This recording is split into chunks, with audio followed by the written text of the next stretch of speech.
के पीछे कृत्या छोड़ते हैं तो सुदर्शन चक्र आकर के कृत्या को नष्ट कर देता है और सुदर्शन चक्र अम्बरीश भगवान की रक्षा करने लगता है और दुर्वासा ऋषि को तीनों लोकों में दौड़ाता है। तो भगवान कहते हैं कि मैं अपने भक्त का दास होता हूँ, कोई भी मेरे भक्त का अहित करेगा तो मैं उसको सहन नहीं करता।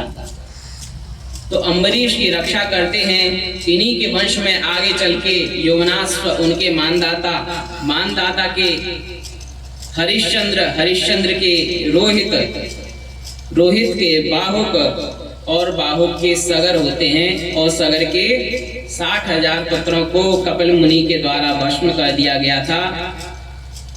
तो उनकी रक्षा के लिए दिलीप भगवान बहुत बड़ी तपस्या करते हैं और नंदिनी माता की भी सेवा करते हैं। आगे चल के भागीरथ इनके जन्म में होते हैं, वंश में होते हैं और 60,000 अपने पूर्वजों को तारते हैं।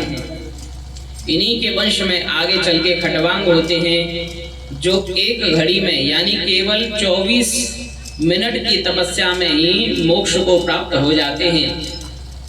उनके वंश में आगे चल के अज होते हैं। अज के दशरथ और दशरथ के कोई संतान नहीं हो रही थी, 3 रानियां थी लेकिन संतान नहीं हो रही। शृंगी ऋषि के माध्यम से उन्होंने पुष्टेष्टि यज्ञ करवाया। पुष्टेष्टि यज्ञ की जो खीर मिली उसी से राम लक्ष्मण भरत शत्रुघ्न ये चारों भाइयों का जन्म हुआ। चैत्र शुक्ल नवमी पुनर्वसु नक्षत्र कर्क लग्न के अंदर भगवान श्री राम जी का जन्म हुआ। बोलिए रामचंद्र भगवान की। हरि अनंत, हरि कथा अनंता। हरि अनंत हैं और उनकी अनेक अनेक युगों में अनंत कथाएं हैं। फिर भी संक्षेप में श्री रामचंद्र भगवान की कथा। अयोध्या में भगवान जन्म लेते हैं, फिर मुनियों की रक्षा के लिए वन में जाते हैं। सीता माता उनसे निवेदन करती हैं कि मुझको ये सामने जो सोने का मृग दिखाई दे रहा है, ये मृग मेरे को ला करके दो।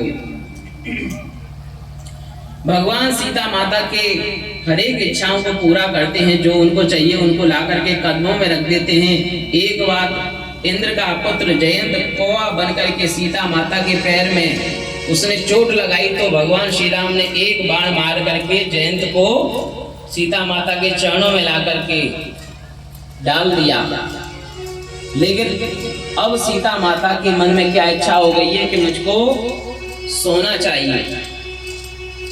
तो भगवान की ऐसा लीला हुई कि भगवान हिरण को मारने के लिए सोने के मृग के पीछे भागे और माता सीता सोने की लंका में पहुंच गई। तो जो जैसी कामना करता है वो वहां पे पहुंच जाता है। माता को सोने की कामना हुई तो सोने की लंका में पहुंचा दिया।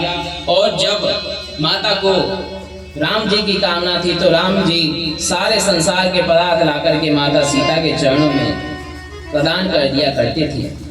श्री राम चंद्र जी का जीवन बड़ा ही पवित्र है। वैदेही हरण हो, जटायु मरण हो, फिर सुग्रीव से संभाषण, हनुमान से मिलन होता है, बाली का दमन किया जाता है, समुद्र पे बांध करके लंका में प्रवेश करते हैं, लंकापुरी को पूरा दहन करके रावण को संहार करके माता सीता को पुनः अयोध्या में वापस लाते हैं। माता सीता के प्रति उनके अनन्य प्रेम के भाव हैं। भगवान श्री राम इस अवतार में बहुत ही सरल हो गए हैं। कोल भीर, राजा हो, रंग हो, सभी को जाकर के मिलते हैं। लोकाभिरामम रणरंग धीरम राजीव नेत्रम रघुवंशनाथम कारुण्य रूपम करुणाकरम श्री रामचंद्रम शरणम प्रपद्ये। माता अनुसुईया उनकी बहुत प्रकार की स्तुति करती हैं। तो राजा राम विग्रहवान धर्म है। जैसे हर एक चीज को नापने के लिए एक पैमाना सेट होता है। दूध को और जल को किस में नापा जाता है? लीटर में नापा जाता है। वस्त्र को मीटर में नापा जाता है। दूरी को किलोमीटर मीटर में नापा जाता है। ऐसे ही मनुष्य का चरित्र यदि नापना हो तो भगवान श्री राम जी का चरित्र कसौटी के रूप में सामने रखा जाता है। जो कोई कसौटी होती है उसके ऊपर चीजें नापी जाती हैं। कहते हैं कि एक कुल खानदान था, उसके अंदर परंपरा थी कि जो दादा के वस्त्र होते थे उनको पोता पहना करता था। तो एक दादाजी थे, वो अपने दादाजी के वस्त्र पहने हुए थे। जब उन्होंने वस्त्र वो पहन रखे थे तो इतने गले सड़े हो गए थे, फट गए थे कि उनको हाथ भी लगाओ तो तुरंत फट जाते थे। तो किसी बुद्धिमान आदमी ने विचार किया कि अब इसका पोता क्या पहनेगा, क्योंकि ये जो वस्त्र पहन रहा है इसके तो वस्त्र फटे टूटे हैं, ये वस्त्र पोते के काम नहीं आएंगे। लेकिन वो क्या कह रहा था, ये वस्त्र मेरे पोता पहनेगा। तो वो व्यक्ति उसको बुद्धि देता है कि देखो अब ये वस्त्र उसके किसी काम के आने वाले नहीं है। तो जो लोक परंपराएं ऐसी हो जाती हैं, जो विसंगति को प्राप्त हो जाती हैं, जिनमें कोई तत्व नहीं रह जाता, उनको छोड़ देने में ही भलाई है।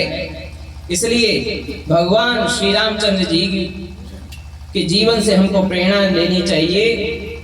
जिस प्रकार से उन्होंने मानव जीवन की कसौटी तय करके दी है, उसके ऊपर हमको चलना चाहिए। ओम नमो भगवते उत्तम श्लोकाय आर्य लक्षण शीलव्रताय साधुवाद निकक्षणाय श्री रामचंद्राय नमो नमः।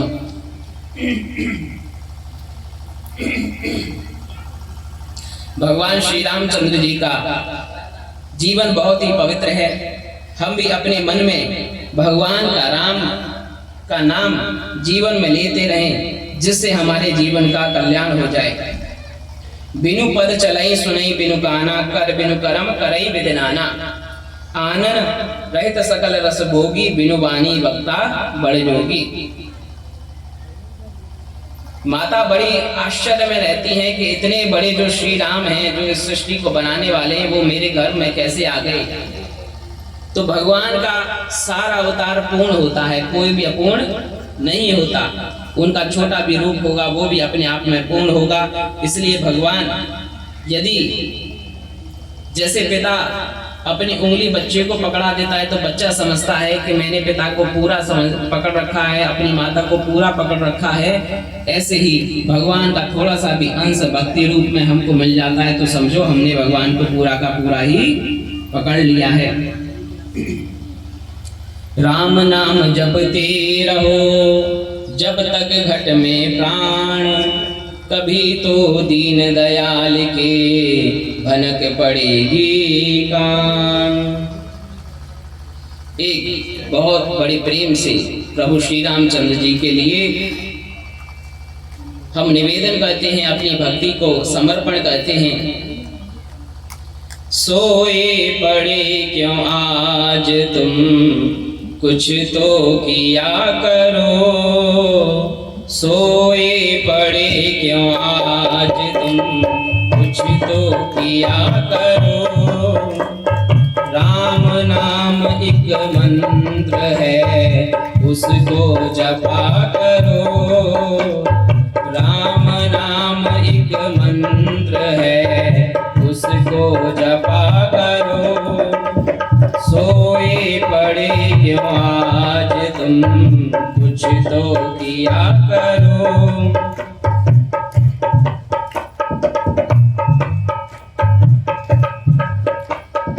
साधन करो नित नेम से, संध्या किया करो। साधन करो नित नेम से, संध्या किया करो। मंदिर में जाके रोज तुम तुलसी लिया करो। मंदिर में जाके रोज तुम तुलसी लिया करो। यह भी न तुमसे बन सके तो ये किया करो।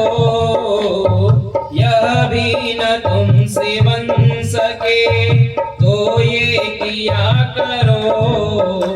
माता पिता की नीम से सेवा किया करो।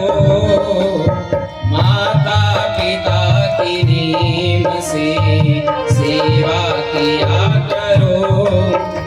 सोए पड़े क्यों आज तुम, कुछ तो किया करो। सोए पड़े क्यों आज तुम, कुछ तो किया करो। राम नाम एक मंत्र है, इसको जपा